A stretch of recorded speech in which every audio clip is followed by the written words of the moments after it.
श्री कृष्णा श्री कृष्णा श्री कृष्णा श्री कृष्णा। गुरुर्ब्रह्मा गुरुर्विष्णु गुरुर्देवो महेश्वरः गुरु साक्षात् परम ब्रह्म तस्मै श्री गुरवे नमः। तस्मै श्री गुरवे नमः। कई जगह में आपने देखा होगा, महात्माओं के जब सत्संग होते हैं तो उसमें एक प्रश्नोत्तरी का भाग होता है और प्रश्नोत्तरी में प्रश्न पूछते हैं और उसका उत्तर मिलता है। हम जब किसी अन्य को प्रश्न पूछते हैं तो हमको उत्तर मिलता है, समाधान नहीं मिलता। समाधान हमको अपने आप ढूंढना पड़ता है और समाधान तब मिलता है जब हमारा मन शांत है। किसी को प्रश्न पूछने से उत्तर मिलेगा, उत्तर समाधान नहीं है। इसीलिए जब जब आपको कोई प्रश्न आता है तो उस प्रश्न को लेकर के एक भगवद गीता का द्वितीय अध्याय का 7वां श्लोक, कार्पण्य दोषोपहत स्वभावः पृच्छामि त्वाम धर्म सम्मूढ़ चेता यश्रेयस्या निश्चितम ब्रूहि तन्मे शिष्यस्तेहम शाधि माम त्वाम प्रपन्न। इस श्लोक को भगवान के सामने बैठ करके आपका जो प्रश्न है वो उनके सामने रखो और शांत हो जाओ। आपके साधना के सभी प्रश्नों का उत्तर आपको गारंटी से मिलेगा और ये बहुत महत्व की बात है। तो जब हमको बताते हैं कि भगवान को पूरी तरह से जानो, पूरी तरह से माने क्या, तो भगवान ने कहा था कि जरा मरण मोक्षाय माम आश्रित्य यतन्ति थे। जिन्होंने बुढ़ापा, मृत्यु, इससे छुटकारा पाने के लिए मेरा आश्रय लिया है। और भगवान का आश्रय लिया है तो कौन है वो भगवान जिसका आश्रय लिया है और कैसा लिया है? तो बोले समझदारी से लिया है, क्योंकि उन्होंने ये जाना है ब्रह्म क्या है, अध्यात्म क्या है, कर्म क्या है, अधिभूत क्या है, अधिदैव क्या है, अधियज्ञ क्या है। और प्राण प्रयाण समय कफवात चित्त ही कंठावरोधन विदुस्मरणम कुदस्ते। जब प्राण निकलते हैं उस समय गले में कफ वात पित्त इकट्ठे होते हैं, उस समय कहाँ भगवान का स्मरण होगा? तो उस समय हमको अपने जीवन का जो अंतिम विचार है वो विचार हमने यदि ठीक से नहीं रखा तो भरत जी की स्थिति हमारी होगी। तो ये विषय हम जब आएंगे तब बताएंगे। तो ये जो 7 बातें भगवान ने कही थी, भगवान को जानना माने इन 7 दृष्टिकोणों से प्रभु को पहचानना है। और ये कह तो दिया भगवान ने। तो अर्जुन महाराज प्रश्न पूछते हैं। अर्जुन उवाच किम तद ब्रह्म। हे भगवान, आपने कहा कि वो ब्रह्म को जानता है। ब्रह्म कौन है, क्या है? किम तद ब्रह्म। फिर अध्यात्म की बात कही अब आपने, किम अध्यात्म। फिर किम कर्म पुरुषोत्तम। हे पुरुषोत्तम, पुरुषोत्तम माने परमात्मा। यस्मात् क्षरमतीतुहम अक्षरादपिचोत्तमः अतोस्मि लोके वेदे च प्रतितः पुरुषोत्तम। क्योंकि मैं क्षर अक्षर पुरुष के परे हूं, इसीलिए मुझे पुरुषोत्तम कहते हैं। तो हे पुरुषोत्तम, कर्म किसको कहते हैं? अधिभूत किसको कहते हैं? चौथा प्रश्न। 5वां, अधिदैव किसको कहते हैं? 6वां प्रश्न। अधियज्ञ किसको कहते हैं? इस देह में अधियज्ञ कौन है? और प्रयाण काले च कथम ज्ञेयोसि नियतात्मभिः। जो नियतात्मा है, जिनका मन अपने कंट्रोल में है। देखो संतो, जितनी आध्यात्मिक साधना है वो सभी की सभी साधना अपने मन को ठिकाने पर रखने के लिए है। भगवान को प्राप्त करने के चक्कर में टाइम बर्बाद मत करना। देखो, ये तो इसी चक्कर में रहते हैं। मुझे भगवान का दर्शन कब होगा? कल्पना करो आप कि मैं आपके सामने बैठा हूं, भगवान हूं, दर्शन हो गया, व्हाट नेक्स्ट? चाय में चीनी कम थी, दरिद्री। देखो, भगवान के दर्शन से कुछ नहीं होता, आप उसकी परेशानी समझो। भगवान की परेशानी ये है कि उनको प्रकट होने के लिए कोई उपाधि ही नहीं है। वो देखते हैं कि मुझे हाथों से प्रकट होना है, सभी के सभी हाथ स्वार्थ में ऐसे बिजी है कि खाली नहीं है। वो वाणी से प्रकट होना चाहते हैं, लेकिन सभी वाणी पर निंदा और आत्मश्लाघा में इतनी बिजी है कि वो प्रकट ही नहीं हो पा रहे। देखो संतो, इसीलिए परमात्मा को जानना केवल आत्म स्वरूप से ही हो सकता है। जैसे मीठा और बहुत मीठा, इसमें क्या फर्क है? रसगुल्ला मीठा है तो रसगुल्ले में अपनी मिठास नहीं है, चीनी से मिठास उधार ली है।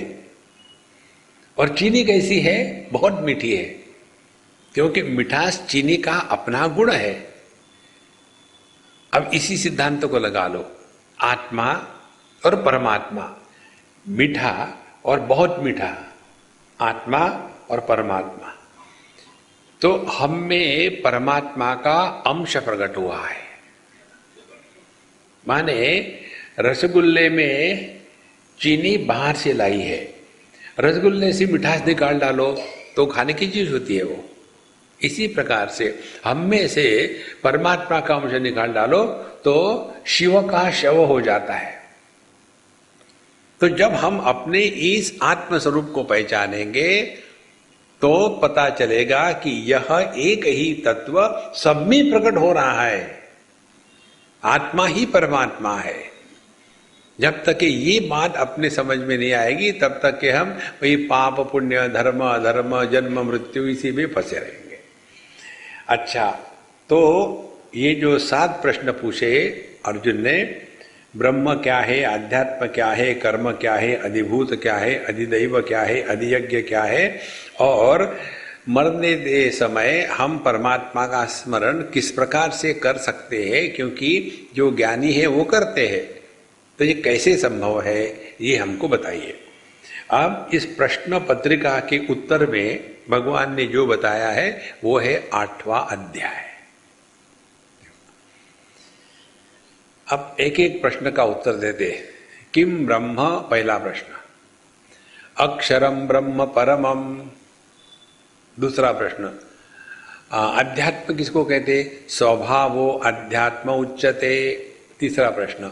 कर्म किसको कहते? भूत भावोद्भवकरः विसर्गः कर्म संज्ञितः, चौथा प्रश्न।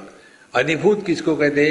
अधिभूतम क्षरो भावः, अधिदैव पुरुषश्चाधिदैवतम, अधियज्ञ अधियज्ञो हमें वात्र देहे देहभृतांबर, मैं ही सब में अधियज्ञ हूं। और मरते समय कैसा स्मरण करते हैं? अंतकाले च मामेव स्मरन् मुक्त्वा कलेवरम यः प्रयाति स मद्भावम याति नात्यत्र संशयः। तो ये 7 प्रश्नों के उत्तर भगवान ने दे दिए। अब हमको एक एक प्रश्न का उत्तर ठीक से विस्तार से समझना है। पहले अक्षरम ब्रह्म परमम, ब्रह्म बृहत्वाद ब्रह्म, जो बड़ा है उसको ब्रह्म कहते हैं। देखो, अब बड़े की परिभाषा शुरू कर दो। एक स्कूल में टीचर ने ब्लैक बोर्ड पर एक लाइन डंडा खींचा और बच्चों को कहा इसको छोटा कर दो। कौन कर सकता है? एक बच्चा आया, डस्टर लिया, बोले डस्टर से नहीं, उस डंडे को हाथ नहीं लगाना, इसको छोटा कर दो। तो बच्चा वापस चला गया। फिर एक स्मार्ट बच्चा आया, उसने कहा कि मैं करता हूँ। उसने चाक ले लिया और उसके बगल में एक लंबी लाइन खींच दी, तो ये लाइन छोटी हो गई। तो छोटा बड़ा ये जो है ये केवल सापेक्षता में है। जहां सापेक्षता है वहां छोटा बड़ा है। जहां सापेक्षता नहीं है वो ब्रह्म है। एकमेवाद्वितीय, पहली बात। अक्षरम ब्रह्म परमम, दूसरी बात, जो छोटा होगा उसी का नाश हो सकता है, जो अनंत है उसका नाश नहीं हो सकता, क्योंकि infinite plus minus anything continues to be infinite. You can't add anything, you cannot subtract anything from the infinite. तो अक्षरम ब्रह्म परम माने जिसका कभी नाश नहीं, क्षर माने नाश होना, जिसका कभी नाश नहीं होता। अब हमने उत्तर पढ़ लिया, रट लिया और दूसरे को बता दिया। देखो अध्यात्म शास्त्र में जब शब्द का अर्थ मय के रूप में ग्रहण होता है तब हम आध्यात्मिक साधना कर रहे हैं।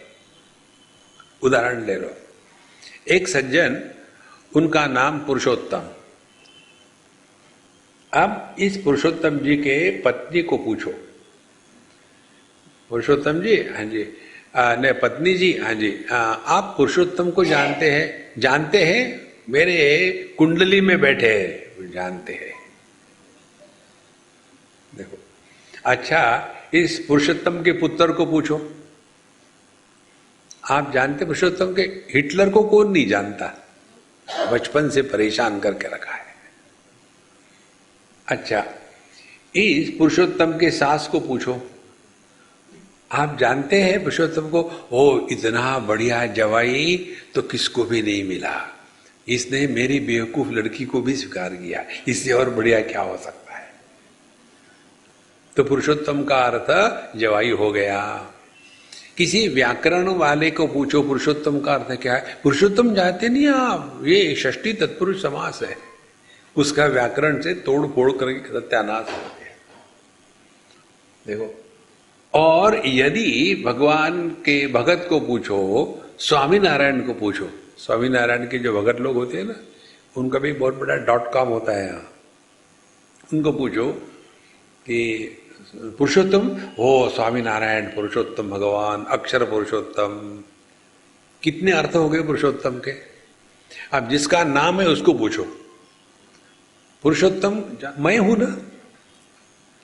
ध्यान से सुनना, जब ब्रह्म शब्द का अर्थ मैं के रूप में ग्रहण होता है तब हमने इस उत्तर को समझा है, नहीं तो थियोरेटिकल रहता है। ब्रह्म मालूम है, ब्रह्म माने जो बड़ा होता है। बड़ा क्या होता है? अरे इडली के साथ नहीं खाते बड़ा, वो देखो संतो, अक्षरम ब्रह्म परमम। अब देखो अपने में सबसे बड़ा क्या है। तो जितने भी जगत की विषय वस्तु है उनका आधार इंद्रिय है। तो सभी रूप रंग से बड़ी हमारी दृष्टि है। यदि दृष्टि नहीं है तो रूप रंग की सत्ता नहीं। अब सभी इंद्रियों से बड़ा क्या है? मन है। यदि इंद्रियों के पीछे मन नहीं है तो इंद्रियों में कोई भी फंक्शन नहीं हो सकता। और मन से बड़ा क्या है? चैतन्य है। यदि चैतन्य नहीं हो तो मन की अभिव्यक्ति कैसी होगी? और उससे भी बड़े चले जाओ, जो जड़ चेतन दोनों का आधार है, लेकिन जो जड़ चेतन के परे है वो है ब्रह्म।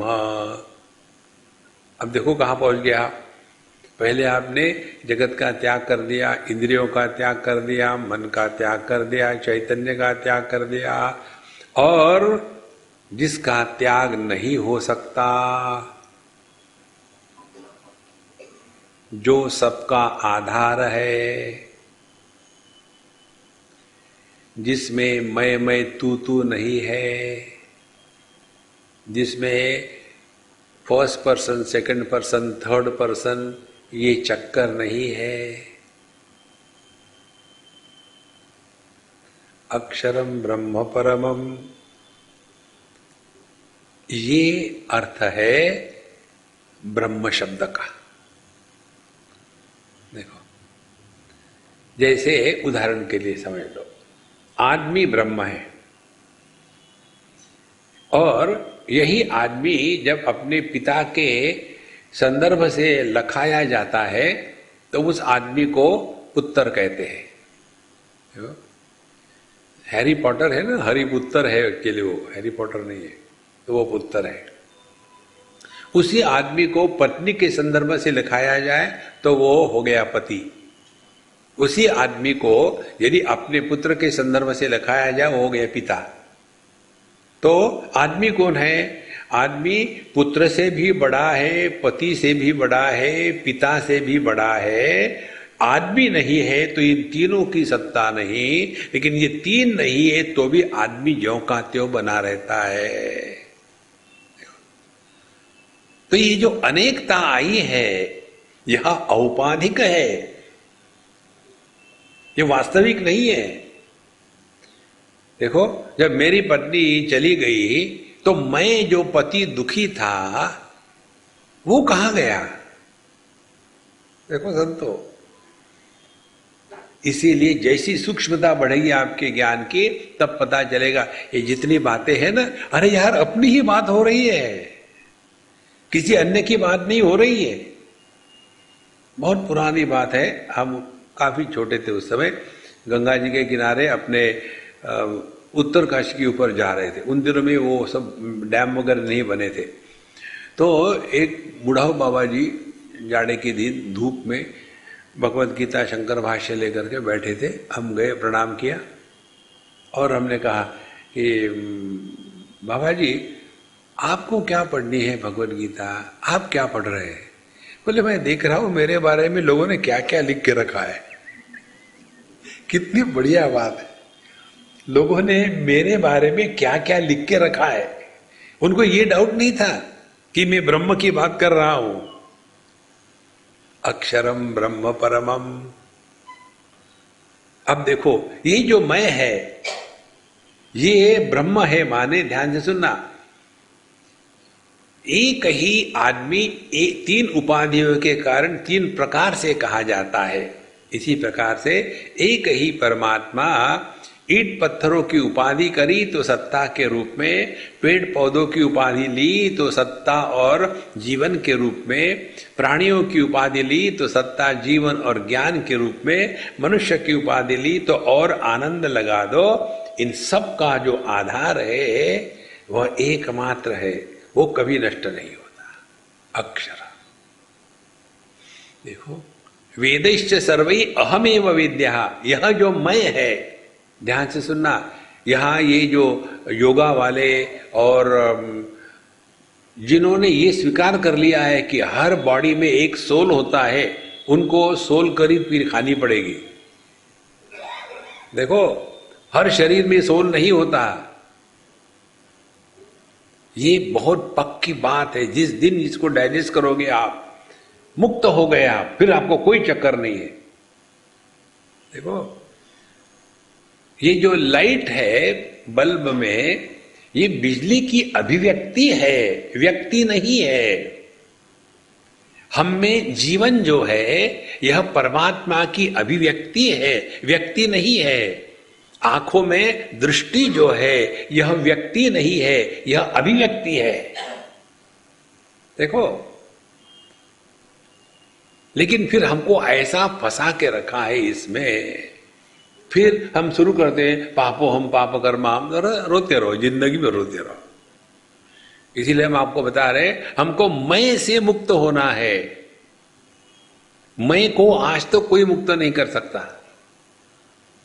जैसे आप पानी में देख रहे हैं अपना प्रतिबिंब, बड़ा शांत है पानी, बिल्कुल हिल नहीं रहा, एकदम सुंदर है, और आपके ही सांस के कारण पानी में थोड़ी लहरें आने लग गई, तो जो प्रतिबिंब है वो हिलने लगेगा।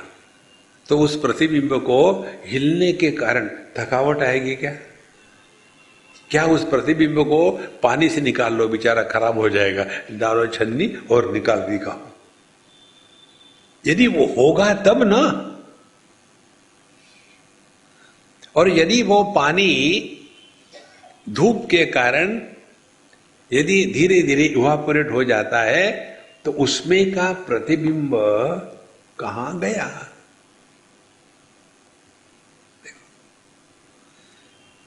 ये बहुत सूक्ष्म बात है, इसके लिए सब प्रपंच है।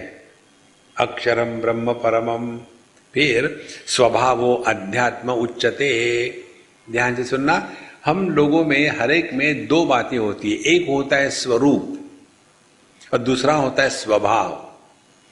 चीनी का मिठास यह स्वरूप है, और वह चीनी पाउडर में हो या क्यूब्स में हो या क्रिस्टल में हो या सिरप में हो, यह उसका स्वभाव है। स्वभाव हमारा बनाया हुआ है, स्वरूप बनाया हुआ नहीं है, वो है ही वैसा। अब लगाओ अपने आप में इसको, देखो, स्वभाव से हम सुखी दुखी है, स्वरूप से हम सच्चिदानंद है। स्वरूप वो होता है जो बदला नहीं जाता, स्वभाव वो होता है जिसको बदलना यही आध्यात्मिक साधना है। देखो, किसी आदमी ने ये कभी सोचा है क्या, जब मैं पैदा हुआ था तो मुख में सिगरेट और हाथ में लाइटर था, तब से मैं सिगरेट पी रहा हूं? नहीं। तो सिगरेट पीना हम अपनी आदत डाल देते हैं, तो फिर वो हमारा स्वभाव बन गया। उसी प्रकार से क्रोध करना स्वभाव है, कंफ्यूजन करना स्वभाव है। तो आध्यात्मिक साधना क्या होगी? अपने स्वभाव से अपने आप को मुक्त करना। देखो महाराज, और ये हमको इसलिए कहते हैं स्वभावो अध्यात्म उच्चते। तो उसने पूछा था किम अध्यात्मम, अध्यात्म माने हमारा स्वभाव। किसी व्यक्ति का स्वभाव होता है हर एक के दोष निकाले। देखो, जैसे हमारा स्वभाव है, ये पुस्तकों का एडिटिंग करते करते करते ऐसी आदत हो गई है कि क्या लिखा है वो नहीं पढ़ते हम, केवल प्रूफ रीडिंग करके गलती क्या है ये हमको पकड़ में आती। देखो, स्वभाव हो गया है, जो लिखा है वो नहीं पढ़ेंगे। देखो, स्पेलिंग गलत है, देखो कंस्ट्रक्शन ऑफ सेंटेंसेस गलत है, ये बहुत लंबा सेंटेंस हो गया, इसको तोड़ा जा सकता था। स्वभाव। इसीलिए जो प्रूफ रीडर होते हैं ना, वो कभी भी कोई भी पुस्तक ठीक से नहीं पढ़ सकते। हाथ में पेंसिल लगी, उसी में लगे। जैसे ये अकाउंटेंट्स होते हैं या सीए होते हैं, सीए अकाउंटेंट जो होगा उसके हाथ से एक पैसा नहीं छूटता, भले उसका ना हो, परेशान करेगा एक एक पैसा देने के लिए, स्वभाव है। एक बार मैं किसी एयरपोर्ट में था, कोई भीड़ भाड़ नहीं थी, तो वो सिक्योरिटी वाले सब देखते हैं, शिवलिंग हाथ में लेकर के आपको पवित्र करते चारों तरफ से। वो शिवलिंग के जैसा ही होता है ना, हाथ में पवित्र कर लिया सबको, आपको, हाँ जाओ। हमने कहा देखो प्रभु, भीड़ भाड़ नहीं है, बात कर सकता हूँ क्या? बोले हाँ बोलो स्वामी जी, क्या बात है? हमने कहा कि आप हर एक व्यक्ति को डाउट से देखते हो, कहीं उसके पास बम गोला तो नहीं है, कुछ तो नहीं है, तो ये तुम्हारा स्वभाव बन गया है क्या? घर में समझो पत्नी बाहर से आई, रुको, निकाली,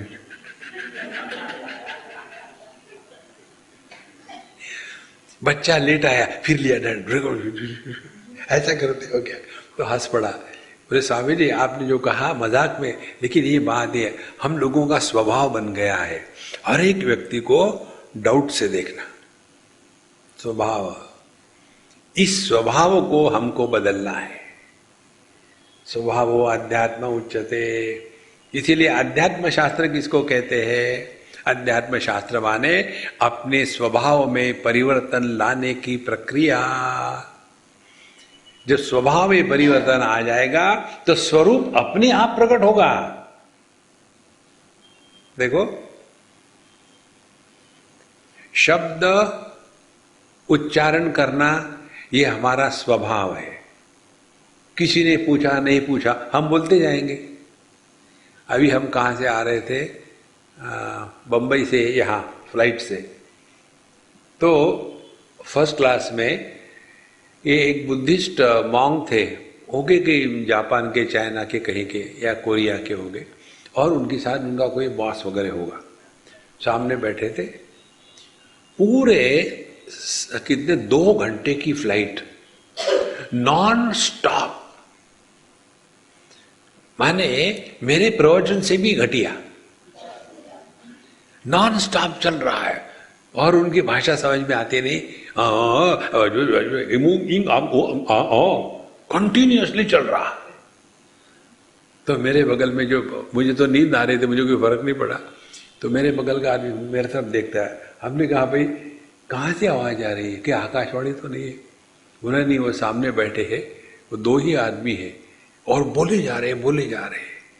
मनुष्य को ये समझ में नहीं आता है कि अपने बोलने से अन्य को डिस्टरबेंस हो रहा है क्या? स्वभाव, और ये स्वभाव हमारा बनाया हुआ है।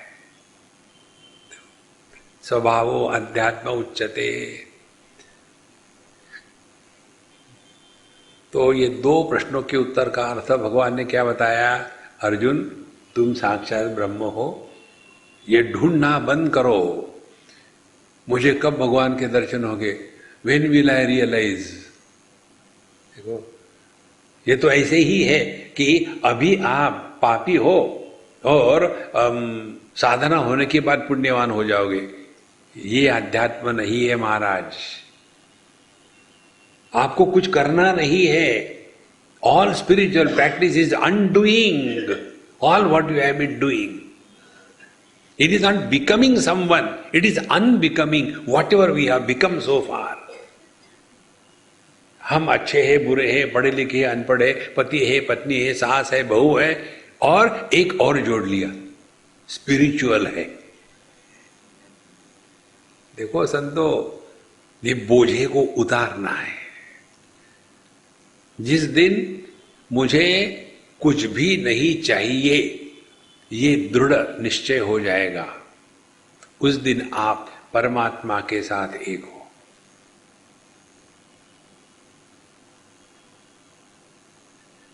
इच्छा को पूरा करना, ये जप करो,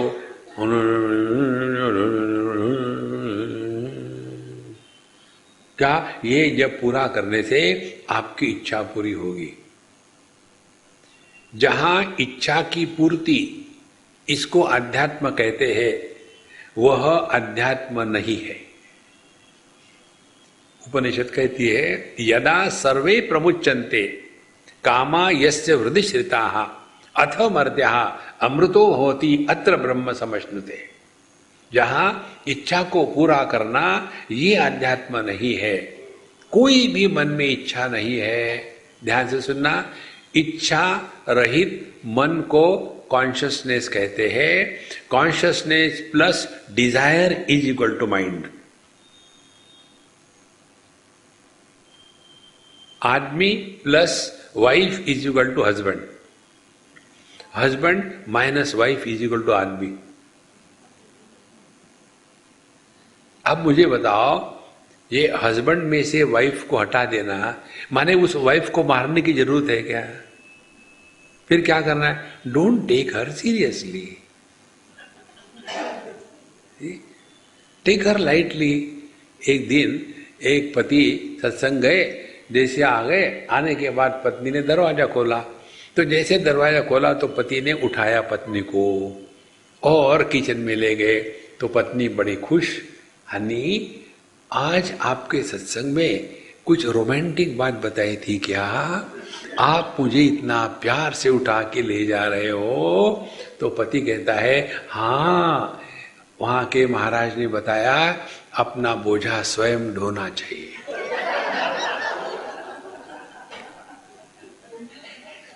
देखो महाराज, जिस दिन ये बात समझ में आ जाएगी, लाइफ बिकम्स लाइट। लेकिन हम इतना सीरियस हो जाते हैं। लोगों के पति इतने अच्छे होते, हमारा ऐसा क्यों है? मेड फॉर ईच अदर, तो कोई कारण नहीं है। देखो, डोंट टेक लाइफ सीरियसली, यही सब कुछ अध्यात्म है। स्वभावो अध्यात्म उच्चते। फिर भूत भावोद्भवकरः विसर्गः कर्म संज्ञितः। अब देखो, कर्म किसको कहते हैं? जिसके कारण जन्म मरण का चक्कर बना रहता है, उसको कर्म कहते हैं। देखो, अब कर्म किसको कहते हैं? क्रिया जमा कर्तृत्वाभिमान इज इक्वल टू कर्म।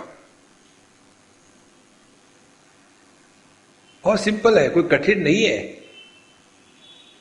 क्रिया फल नहीं होता, कर्म फल होता है। और कर्म कब निर्माण होता है? मैंने ये किया, मैंने वो किया। देखो, ये जो क्रिया में कर्म कर्ता जुड़ा है, यही सब दुख का कारण है। भगवान बताते तीसरे अध्याय में, प्रकृते क्रियमाणानि गुणे कर्माणि सर्वशः अहंकार विमूढ़ात्मा कर्ता अहमिति मन्यते। ये सब का सब प्रकृति में हो रहा है, लेकिन मैं कर रहा हूं। भगवान कृष्ण कहते वेरी क्लियरली 5वें अध्याय में, न कर्तृत्वम न कर्माणि लोकस्य सृजति प्रभु न कर्म फल संयोगम स्वभावस्तु प्रवर्तते। भगवान ने कर्म निर्माण नहीं किए हैं, भगवान कर्म फल नहीं देते।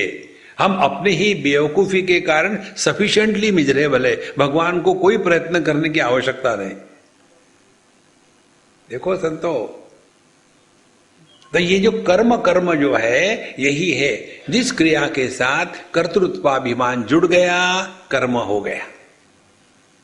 एक उदाहरण दे दो आपको, बहुत पुरानी बात है, हमने किसी लेक्चर में बताया भी होगा। हम किसी के घर थे, उनका एक बच्चा था, राक्षस था, छोटा था, आकर के जिस कमरे में मैं रहता था परेशान करता था। अब क्या करूं मैं उसको, उसी के घर में रह रहा हूं, उसका नमक खा रहा हूं, चुप रहा।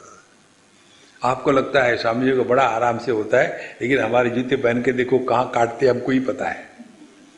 तो आकर के कमरे में सब उलट पलट करता था। तो जैसे वो आ रहा था, मैं सब अपना लैपटॉप बंद बुन करके ताला लगा कर रख देता था, फिर पुस्तक पढ़ रहा हूँ। तो एक दिन वो सब लोग बाहर गए थे, तो कोई पड़ोसी आया, बोले स्वामी जी ये उनका सामान देना था, वो नहीं है, रख दूं? न रख दो, मुझे कोई आपत्ति नहीं। तो उन्होंने कोई थैला रख दिया सामान, और एक बोतल थी तेल की, वो भी रख दी, और ये रख, ठीक है रख। अब ये राक्षस आ गया, घूम घाम के जहाँ भी गए थे, पहले मेरी हाजिरी लेने के लिए आया। स्वामी जी क्या कर रहे? तो मैंने सोने का नाटक किया। अच्छा, आप बैठे बैठे सोते हो? चुप रहा, मैं मूर्खों से क्या बात कर रही है, चुप रहा। और फिर उसने देखा इधर उधर में, और मैं अपना आंखों से देख रहा हूँ उसको। जा करके उसने पहले वो थैले में क्या था सब निकाल दिया इधर, फिर तेल की बोतल उठाई और खोली, और पूरा का पूरा तेल जो कारपेट है उस पर गिर गए। और वहां से चिल्लाता है, दादी माँ देखो कल्पना ने क्या किया स्वामी जी के कमरे में। अरे मैं अपने साक्षात सुंदर आंखों से देख रहा था, इस राक्षस ने ये सब किया है, चिल्लाता है वहां से। और दादी माँ आ गई, मेरे प्यारे कृष्ण बेटा क्या हो गया? देखो दादी माँ, ये जो अपनी नौकरा है ना कल्पना, उसने स्वामी जी के कमरे में सब गिरा दिया। अब वो दादी माँ, मेरा कन्हैया कैसे झूठ बोलेगा, कन्हैया कभी सच बोला है? देखो, और फिर उस नौकरानी को बुलाया और डांटा उसको, कहती बाबूजी मामा जी मैंने नहीं गिराया, मैं कसम खा के कहती हूँ। तो क्या मेरा कृष्णा झूठ बोल रहा है? और मैं अपना साक्षी भाव से देख रहा था, मुझे क्या फर्क पड़ता है, मुझे तो वहां रहना था 2-4 दिन। देखो, अब सुनना ध्यान की बात, वो बच्चा भी जानता है यदि कर्तृत्वाभिमान नहीं है तो कर्म नहीं है, यदि कर्म नहीं है तो कर्म फल नहीं है। तो उसने क्या किया, इस क्रिया का कर्ता किसी और को बता दिया। जब इस क्रिया का कर्ता किसी और को बता दिया, तो इस क्रिया का जो कर्म बना है, उस कर्म का फल किसी अन्य के पास जाएगा, इसके पास नहीं आएगा। देखो, ये जो वकील लोग यही तो करते हैं। कोई केस ले ली तो पहली बार डिसाइड कर लेते हैं कि माय क्लाइंट इज इनोसेंट, और क्लाइंट ने सब बताया कि मैंने इतने मारे, खून किए, बोले तुसी भी करना करो, मैं ठीक कर लूंगा। और फिर उसको पढ़ा देते हैं कि वहां जाकर के पागल के जैसे रहो। तो इनसेन आदमी ने किया तो उसको फिर फांसी नहीं होती, तो उसको बता दे, कुछ भी बोले थे वो दे रहे, कुछ भी बोले ऐसे पागल बन जाओ, फटे फुटे कपड़े पहन के आ जाना, कुछ भी बोलो, यही बोलो। अब सब होने के पश्चात देखो, इसको पता भी नहीं ये क्या कर रहा है, ये कहाँ खून करेगा, ही इज इनसेन। उसको छोड़ दिया। अब घर आए और कहता है वो वकील, हाँ देखो मैंने तुमको छुड़ाया, पैसा दे दो। उसको भी वही उत्तर दे, काहे का पैसा। देखो महाराज, तो कर्म किसको कहते हैं? जब कर्म है तब कर्म फल है, कर्म ही नहीं है तो कर्म फल कहां होगा? बहुत सिंपल बात है। लेकिन इसी चक्कर में रहते हैं, कर्म का अक्षय करना है, पाप नहीं करना है, पुण्य करना है। इस चक्कर में मत पड़ो। पहले जीव और फिर कर्म, या पहले कर्म फिर जीव, पहले मुर्गी या पहले अंडा, कौन है किसका कारण? ध्यान से सुनो संतो, ये कर्म का चक्कर तोड़ना है, नष्ट करना है, केवल इतनी ही बात है। जहां हमने कर्तृत्वाभिमान का त्याग कर दिया, उसी क्षण से सभी कर्म के फल शांत हो गए। एक बार किसी ने रमण महर्षि भगवान को प्रश्न पूछा था कि महाराज ये तो बात समझ में आती है कि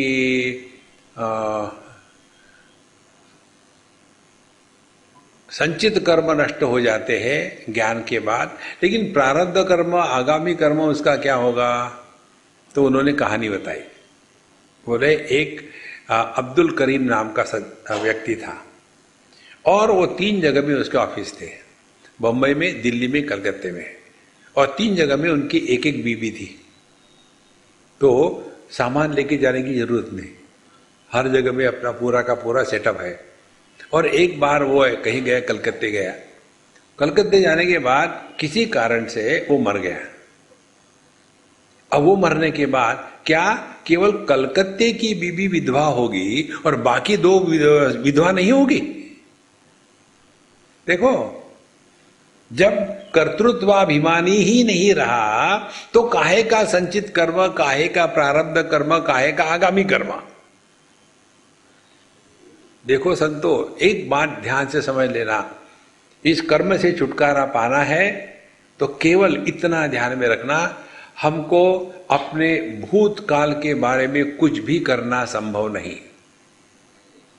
you cannot undo your past. The only thing we can do is select, shift, delete. और अपने भूतकाल को डिलीट करने के लिए साधना क्या है? अपने भूतकाल के बारे में बोलना बंद कर दो, क्योंकि भूतकाल किसका होता है? देह का होता है, हमारा नहीं होता। पहले देह का जन्म हुआ, हमारा जन्म थोड़ी हुआ है। किसी को है अनुभव जन्म का? किसी ने कह दिया कि तुम्हारा जन्म रात को 12:15 पर हो गया, किसने देखी थी घड़ी? और ये जो नर्सेस होती है बताती है ना, अब वो, यदि मैंने एक नर्स को पूछा था कि इसके यहाँ था, मैं हमने कहा कि अम्मा आपने मुझे बता दिया इस बच्चे का जन्म रात को 2:18 पर हुआ, मैं स्वीकार करता हूँ, मेरे जनरल नॉलेज के लिए मैं जानना चाहता हूँ एग्जैक्टली आप कैसे जानती हो कि 2:18 पर हुआ? बोले स्वामी जी मैं आपको सच सच बताती हूँ। बताओ। बोले हम लोग राउंड फिगर बता देने कोई विश्वास नहीं करता। समझो बताया 8 बजे पैदा हो गया, झूठ बोल रही है। 7:59, हाँ फिर ठीक है। आप देखेंगे किसी का भी जन्म समय जो होता है कभी भी राउंड फिगर नहीं होती, देखो, और उसी को लेकर के आपकी कुंडलिनी जागृत होती है। इस चक्कर में मत पड़ना, ये तो पापो हम पाप कर्मा, हम उसी में फंसे रहोगे। तो कर्म क्या है? कर्म केवल कर्तृत्वाभिमान, और कर्तृत्वाभिमान क्या है? अपने भूतकाल का बोझा सर पे ढोना, यही सब कुछ है। इससे हमको निकल जाना है। देखो संतो, इसमें मत फंसे रहो।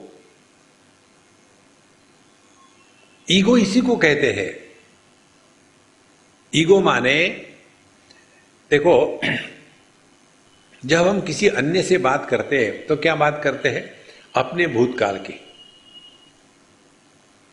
ये एक्सपेरिमेंट हमने किया था, बहुत पुरानी बात है।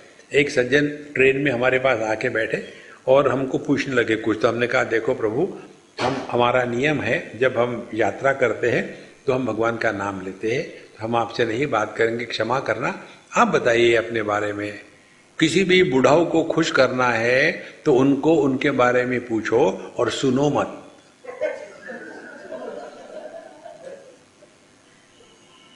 वो बिजी हो जाते हैं। बुढ़ाऊ को दूसरा होता क्या है, बुढ़ाऊ को भविष्य थोड़ी है, भूत ही भूत लगा है।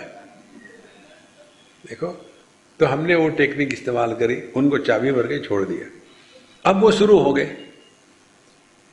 असल में यहां आने के पहले हमारे दादाजी काबुल में चने बेचते थे। माने अब हमको 3 जनरेशन की बात सुननी है। और जो शुरू हो गया, वहां से ये हो गया, फिर हम चले गए पेशावर, वहां एक भी पेशे में नहीं ठीके, फिर चले गए कराची, वहां भी कुछ नहीं बना, वहां से पहुंच गए रांची, कट गया तो रांची पहुंच गए। रांची माने जहां का पागल खाना सबसे बढ़िया है, तो रांची पहुंच गए, वहां का ये हो गया। फिर वहां से निकले, फिर चले गए यूएसए, उल्लासनगर सिंधी एसोसिएशन, उसको यूएसए कहते हैं, बम्बई में है वो। तो यूएसए चले गए, फिर वहां किसका गला काटा, किसी के जेब काटे, क्योंकि टेलर थे वो, तो ये सब करते रहे। और ऐसा चल रहा। जैसे उनका जोश कम होता, मैं बीच में चाबी मारता, अच्छा फिर क्या हुआ, फिर उनको जोश आ जाता और फिर शुरू हो जाता। और ऐसा करते जब ये बोले, फिर मेरे बच्चों ने कहा कि बाबूजी यहाँ बहुत ह्यूमिडिटी है, आपको अस्थमा है, आप दिल्ली चले जाओ। अच्छा फिर क्या हो गया, फिर मैं गाड़ी में आके बैठा, आपके दर्शन हो गए। अरे वाह, फिर क्या हो गया। फिर मुझे मेरी गलती समझ में आई, मैं क्यों बोल रहा हूं। संतो, आप वर्तमान में आ जाओ, आपके पास बोलने के लिए कुछ नहीं।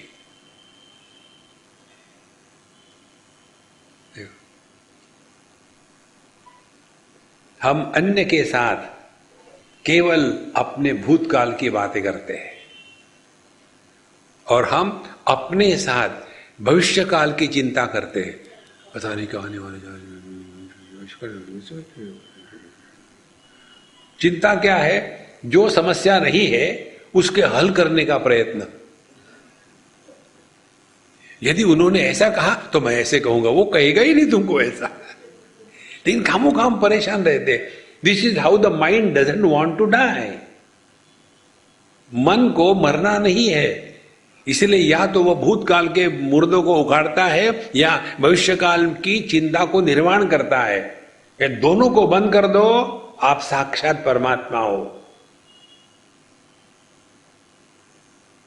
देखो, भूत में जाओ तो प्रयत्न है, भविष्य में जाओ तो प्रयत्न है, वर्तमान में रहो कोई प्रयत्न नहीं। पतंजलि कहते हैं, प्रयत्न शैथिल्य अनंत समापत्तिभ्याम। जब आपके जीवन के सभी प्रयत्न शिथिल हो जाते हैं, तब अनंत समापत्ति, आप परमात्मा के साथ एक हो।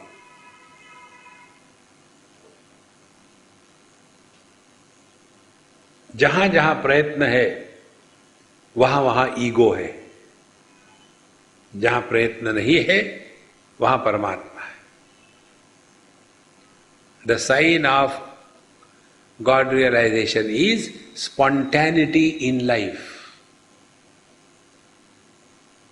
स्पॉन्टेनिटी कितनी, यदि आपकी आंखें नॉर्मल हो तो आपने आंखें खोलने के बाद एक क्षण में सब दिख जाता है, और नॉर्मल नहीं हो तो ट्यूबलाइट के जैसा स्विच ऑन कर दो, हाँ, क्योंकि नॉर्मल नहीं है। देखो, इसीलिए कर्म किसको कहते हैं, यही विसर्ग, जो क्रिया के साथ कर्तृत्वाभिमान लग गया, फिर यहां दुनिया शुरू हो गई। तो ब्रह्मा जी जो है चतुर्मुखी, बाहर के चतुर्मुखी आदि दैविक ब्रह्मा जी, आध्यात्मिक ब्रह्मा जी होते हैं अंतःकरण चतुष्टय, मन बुद्धि चित्त अहंकार। इसी में सब कर्मों के संस्कार है, और इन्हीं संस्कारों के कारण हम इस दुनिया में भटकते रहते हैं। सो भूत भावोद्भव करहा कर्म विसर्ग कर्म संचिता। आगे कहते हैं, अधिभूत किसको कहते हैं, अधिभूतम क्षरो भावः। क्षरो भावः, जो जो परिवर्तनीय है जो नित्य निरंतर बदलने वाला है उसको अधिभूत कहते हैं। देखो अब इसको कितनी सहज बात है। एक बार हम कलकत्ते में थे किसी मारवाड़ी के यहाँ, तो वहाँ गए तो वहाँ एक बुढ़ाव थे, तो उन्होंने मुझे पूछा, स्वामी जी आप कहाँ से आए हो? अब मुझे ब्लफ मारने में कोई हिचकिचाहट नहीं होती। मैंने उन्हें वृंदावन से आ गया हूँ, जैसा बीमारी वैसी दवाई, क्योंकि उनके घर में जय श्री कृष्ण ब्रांड था चारों तरफ। वृंदावन से आ गया तो ज्यादा भाव मिल जाता है। अच्छा वृंदावन से आया, यदि कहूँ मैं झुमरी तलैया से आया तो कोई नहीं मानेगा, तो वृंदावन से आया।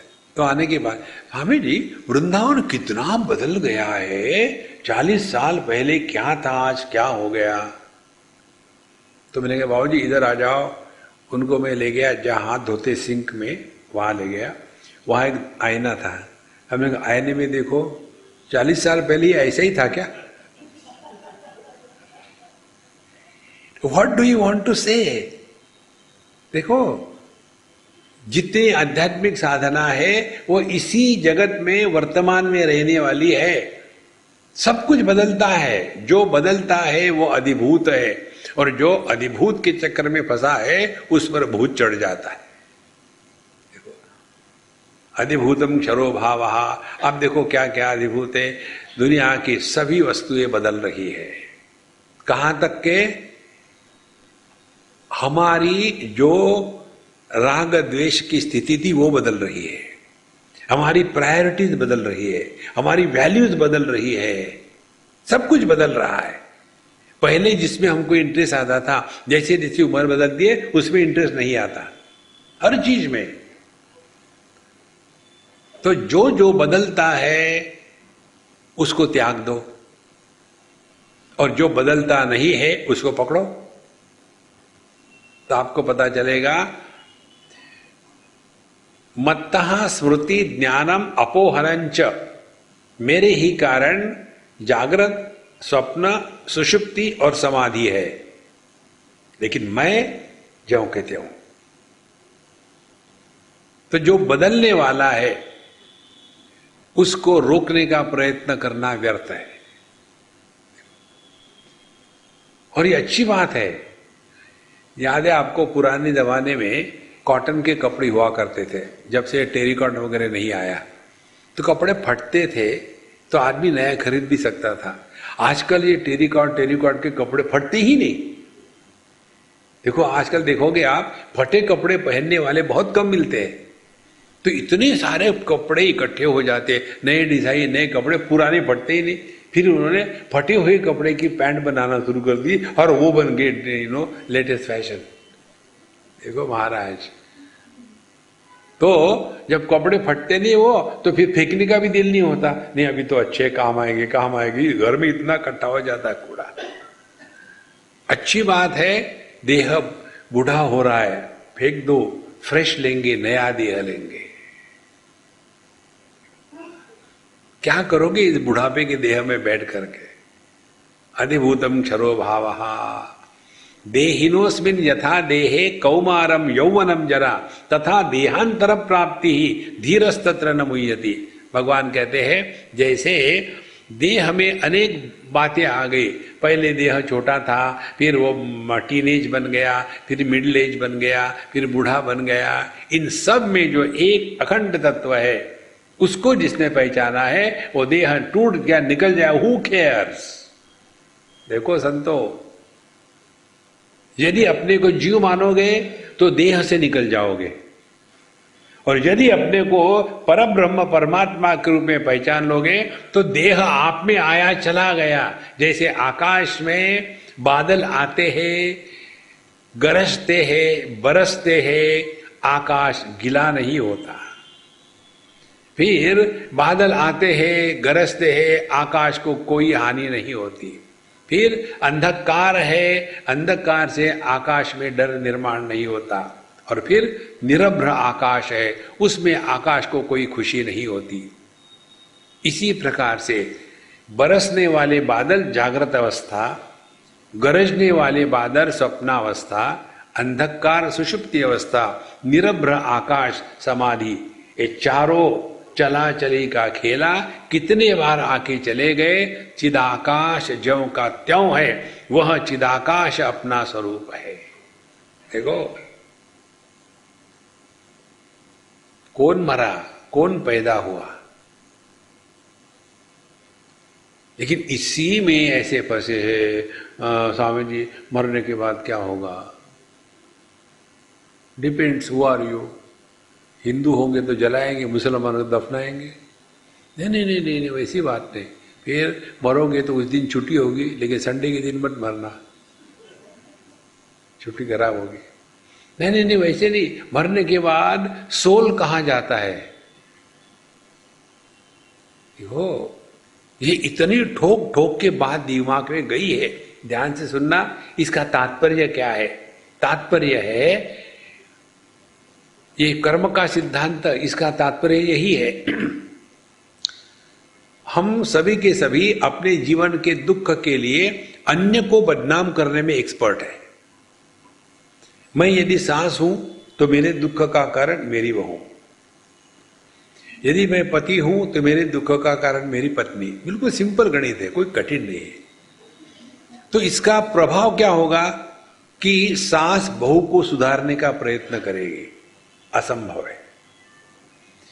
पति पत्नी को सुधारने का प्रयत्न करेगा। जहां राम फेल हो गए, ये जगजीवन राम सक्सेसफुल हो गए। देखो वो इसी में लगे रहते हैं। लेकिन यदि आप ऐसा स्वीकार करो कि हमारे जीवन के सुख दुख के निर्माता हम स्वयं है, हमने ही जो पिछले जन्म में अच्छा बुरा किया है उसके फलस्वरूप इस जन्म में सुख दुख मिल रहे, मान लिया, उसी को प्रारब्ध कर्म कहते। लेकिन ये उसका अर्थ नहीं है। अर्थ ये है इस देह के निर्मिति के पहले भी हम अन्य देह में थे, ये उसका अर्थ है। देखो, और ये देह मर के जल के खाक हो जाएगा तो भुगतने वाला देह नहीं होगा। अगले जन्म में फिर दूसरा देह लेंगे। माने हम मरे कब?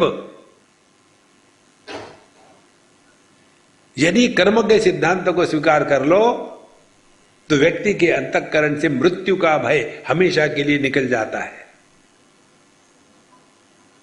देखो संतो, ये तात्पर्य है। इस तात्पर्य को हम पहचान नहीं पा रहे।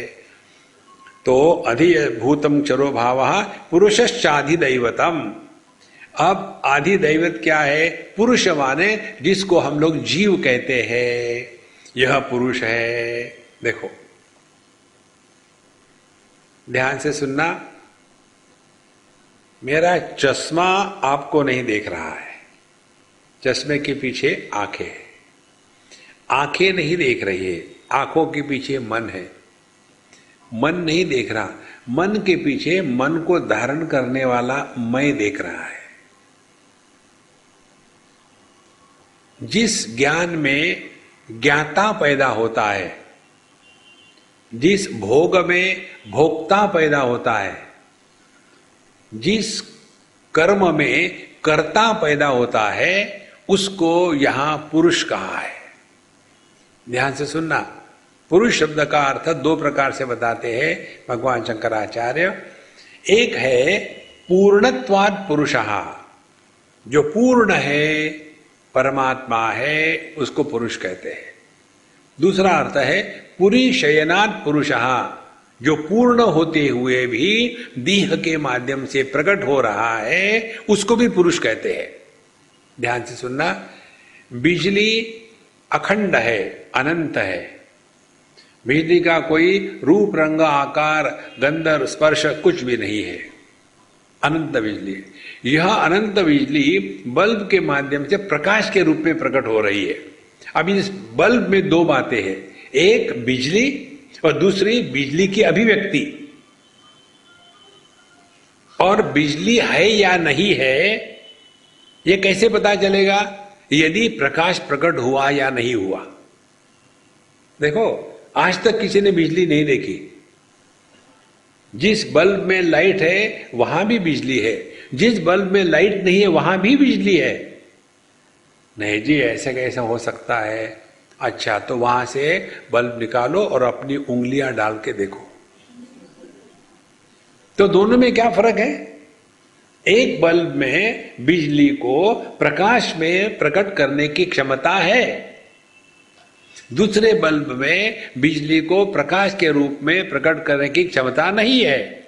तो यही सिद्धांत लगा लो, परमात्मा एक ही है, वो परमात्मा एक देह में मन के रूप में प्रकट हो रहा है, इसीलिए यह देह सजीव कहा जाता है। दूसरे देह में वो परमात्मा है, लेकिन वह परमात्मा अब मन के रूप में प्रकट नहीं हो सकता, क्योंकि वो देह की कमी है। तो इसीलिए वो देह जो है वो मृत है, मरा हुआ है। लेकिन दोनों देह में, जिंदे में भी और मुर्दे में भी, परमात्मा ज्यों का त्यों है। अब सवाल यह है, हमने अपने आप को क्या स्वीकार किया है, लाइट या बिजली? हमने अपने आप को लाइट स्वीकार किया तो पुरुष, और बिजली स्वीकार किया तो अधियज्ञ। आगे जाकर के बताएंगे। देखो, इसीलिए पुरुषश्चाधिदैवतम, तो सुख दुख भोगने वाला कौन है? ये जीव है, ये पुरुष है। देखो संतो, और ये भी सच नहीं है, लेकिन यहां के लिए इतना काफी है। देखो, इस हॉल में डिस्कोर्स चल रहा है, ये डिस्कोर्स को प्रकाशित करने वाले ये प्रकाश है बिजली का। अब चाहे यहां डिस्कोर्स चल रहा हो, इसको प्रकाशित हो रहा है, तो इस बिजली के प्रकाश को पुण्य नहीं मिल रहा है। यदि डिस्को चल रहा हो तो पाप नहीं मिलेगा। यदि कोई भी नहीं है तो कोई हानि नहीं। अब लगाओ अपने में, यहां आप इतने बैठे हो तो मेरे दृष्टि को कोई बोझा है क्या? समझो और 10,000 लोग आके बैठ गए तो मेरे आंखों में कोई बोझा होगा? अरे बाप रे, इतने को देखना है तो कठिन है। देखो, यदि आप सब निकल जाओ तो मेरी कोई हानि है क्या? देखो संतो, किसी भी दृष्टि से विचार करो आप, यदि विचार ठीक से करोगे तब पता चलेगा, ना जीव दुखी होता है ना परमात्मा दुखी होता है। दुख नाम की वस्तु नहीं है, बेवकूफी नाम की वस्तु है, और उस बेवकूफी के कारण आदमी दुखी होता है। एक जगह एक पागल खाने में एक सज्जन गए थे, अपने रिश्तेदार को मिलने के लिए बाहर निकले, रात का समय 8 बज चुके थे, और जैसे वो बाहर आए, निकल रहे थे, सोचा कि जरा देख लो गाड़ी ठीक ठाक है कि नहीं, तो उसने सामने का चक्का देखा, किसी ने चारों बोल्ट निकाल दिए, चक्का था बोल्ट नहीं थे। अरे राम, अब मैं कैसे जाऊंगा? अपने आप बोलना शुरू कर दिए, पागल खाने से तो निकले ही थे, शुरू कर दिए बोलना, क्या करे पता नहीं, कौन आया बदमाश, उसने ये कर दिया वो कर दिया।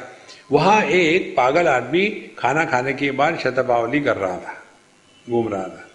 उसने कहा, बाबू जी क्या बात है? बोले देखो ना यार, किसने निकाल दिए। बोले इसमें चिल्लाने की क्या बात है, बाकी 3 चक्कों से एक एक निकाल के वहां लगा दो, घर तो पहुंच ही जाओगे ना।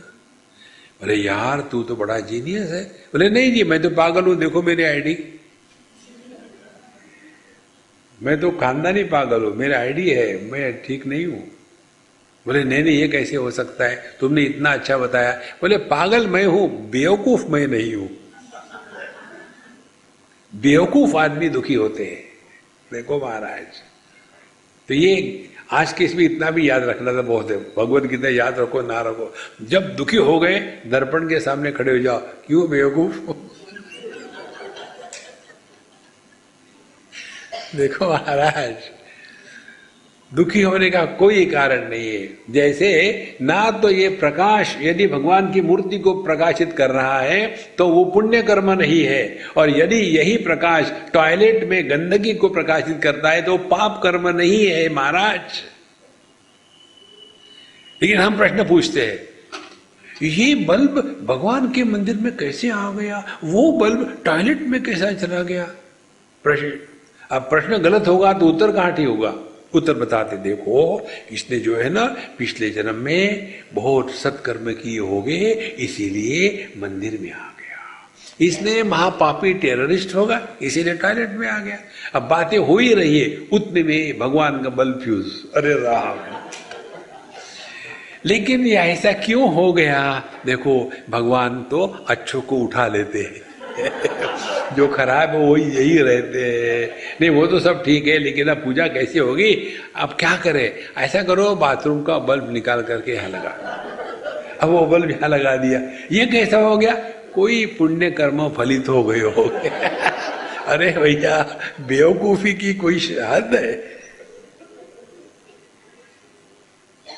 देखो, ये अपने दिमाग से निकाल डालो, ये केवल अपने मन की कल्पना है। असंगोहम असंगोहम असंगोहम पुनः पुनः, हम किसी के साथ अटैच है, ये एक कल्पना है, वास्तविकता नहीं है। कोई किसी के साथ अटैच नहीं है। अटैचमेंट इज एन इल्यूजन, हम ही कल्पना करते हैं। तो पुरुष कैसे निर्माण हो गया? जो नहीं है, नहीं होते हुए भी जो दुखी होने का नाटक कर रहा है, वो पुरुष है, जिसको जीव कहते हैं। पुरुषश्चादि दैवतम। फिर अधियज्ञो हमेवात्र देह देह भृतांबर। अधियज्ञ माने कौन? भगवान कहते हैं सभी देह में जो जीवन के रूप में, चेतना के रूप में प्रकट हो रहा है, वह अधियज्ञ है। देखो, 13वें अध्याय में भगवान श्री कृष्ण ने क्षेत्र क्षेत्रज्ञ इन दोनों का भेद बताया। तो उन्होंने क्षेत्र माने जो प्रकृति है उसके बारे में बताया। महाभूतान्यहंकारो बुद्धिरव्यक्तमेव च इंद्रियाणि दशैकम च पंचचेन्द्रिय गोचराः इच्छा द्वेष सुखम दुखम संघातश्चेतना धृति ही। देखो, चेतना माने जीवन। यह जीवन जो है ये क्षेत्र है, यह परमात्मा नहीं है। प्रकाश यह बिजली नहीं है। प्रकाश यह बिजली की अभिव्यक्ति है।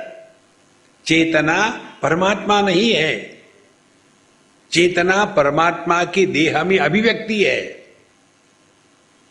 तो यदि बल्ब फ्यूज हो गया और लाइट चला गया तो बिजली की कोई हानि नहीं, बाकी बल्बों में प्रकाश पड़ रहा है। इसी प्रकार से इस देह से यदि चेतना लुप्त हो गई, क्योंकि परमात्मा अब इस देह में चेतना के रूप में प्रकट होने की संभावना नहीं है, देह की कमी है, तो माने यहां यदि ये देह मर गया तो कुछ भी नहीं हुआ। When a candle burns, nothing is lost. Matter cannot be destroyed, energy cannot be created. ये दोनों alternate है। Either there is matter or there is energy. Grossified energy is matter. Disintegrated matter is energy. किसका नाश हुआ? देखो संतो, जैसे जैसे ये सूक्ष्मता बढ़ेगी ना, तब आपको पता चलेगा कि हम खाली पीली परेशान हो रहे इस दुनिया में। तो अधियज्ञो हमें मात्र देहे देह भृतांबर। तो हम एट ए टाइम दो है।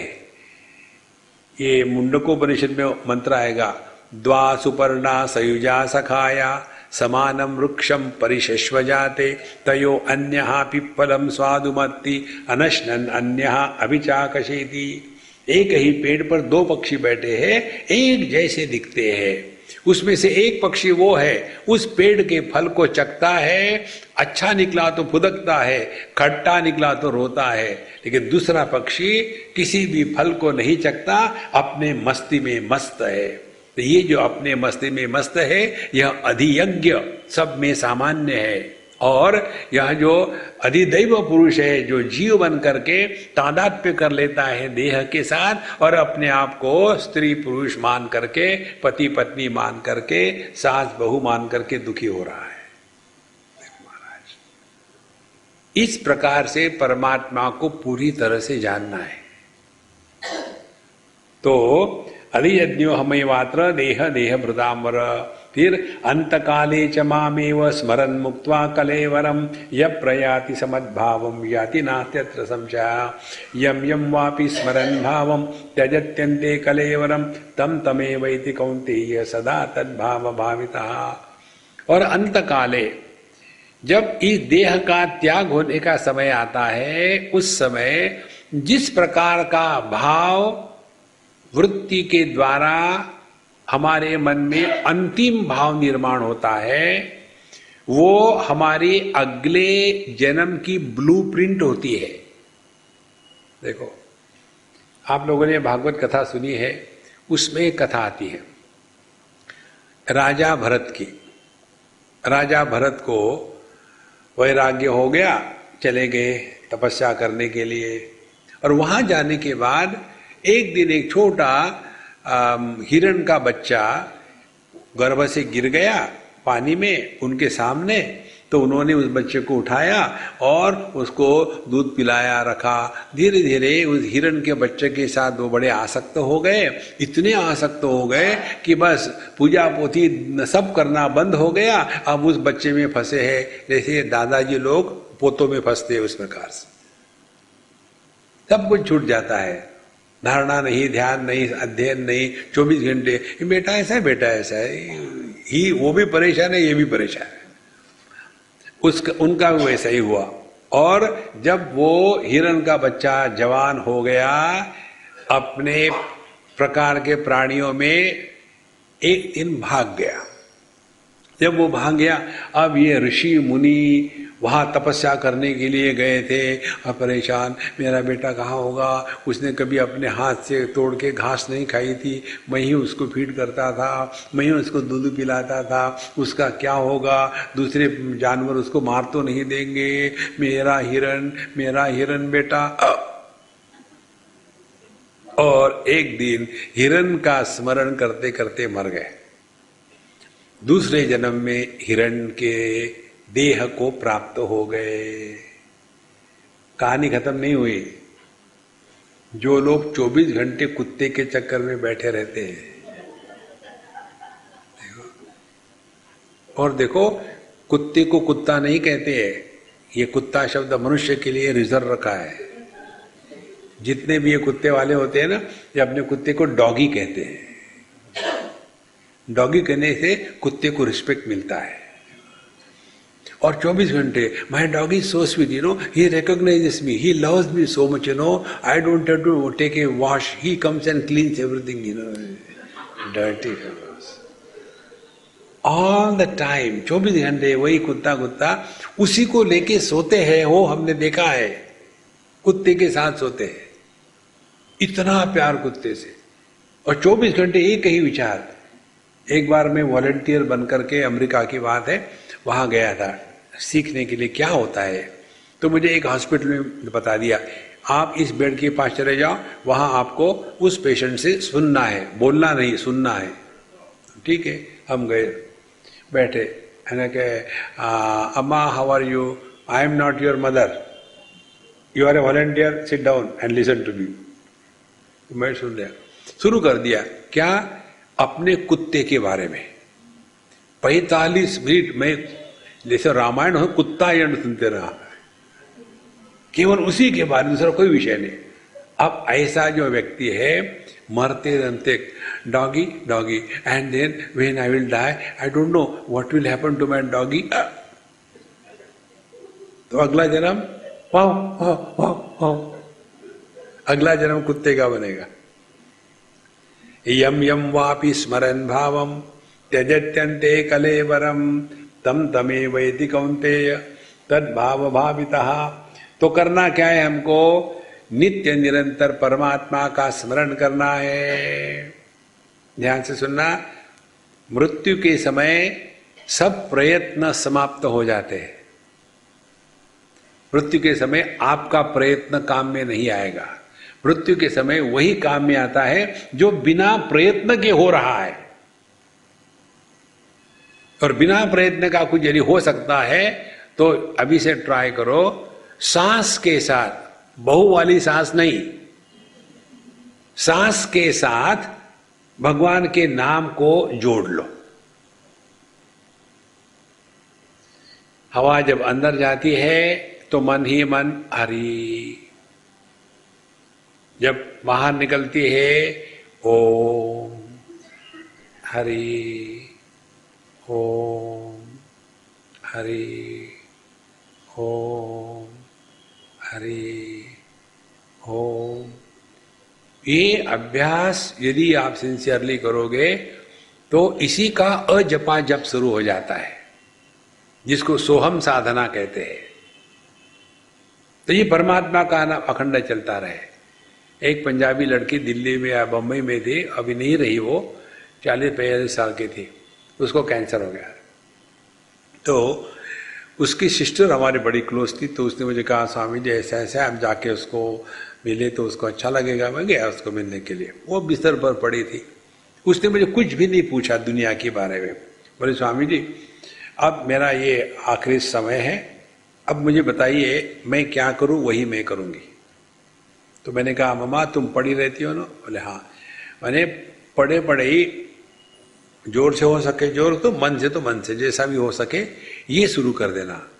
हवा अंदर गई, हरि हरि माने हरण कर लिया, पूरी दुनिया को अपने में एब्सॉर्ब कर लिया।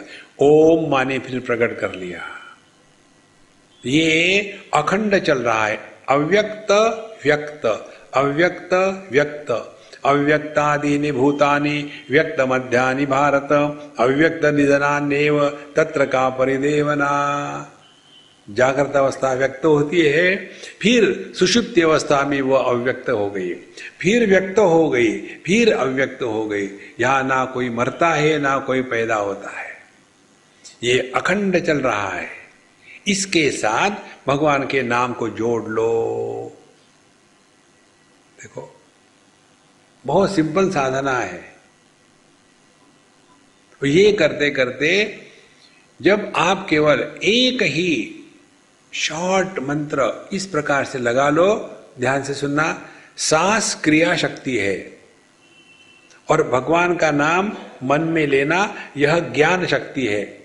ज्ञान शक्ति क्रिया शक्ति का समन्वय माने मन का चैतन्यीकरण है। देखो मन का जब चैतन्य हो जाता है तो वहां से हमारी जो गति है, हमारे जीवन की जो यात्रा है, वहां से भगवान टेक ओवर करते हैं। लेकिन मन का चैतन्य करने तक साधक का प्रयत्न होता है। और प्रयत्न ये है, जहां भी बैठे हैं किसी चीज की आवश्यकता नहीं, आसन की नहीं, मूर्ति की नहीं, माला की नहीं, किसी प्रकार के मेकअप की नहीं, कोई आवश्यकता नहीं। जहां बैठे हैं आराम से अभी शुरू करो 2 क्षण के लिए। सांस जब अंदर जाती है तब मन ही मन हरि कहो, जब सांस बाहर आती है तो ओम कहो।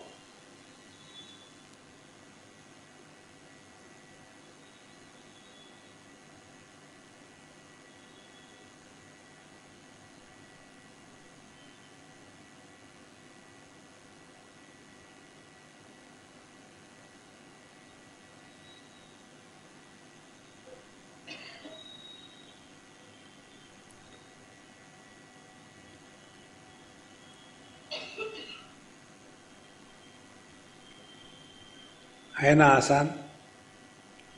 कहाँ कठिन है? कोई आडंबर नहीं है। लगे रहो मुन्ना भाई।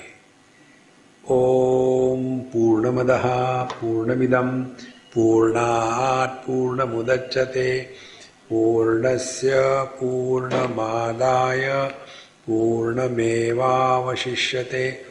ओम शांति शांति शांति। हरि ओम। श्री गुरुभ्यो नमः। हरि ओम।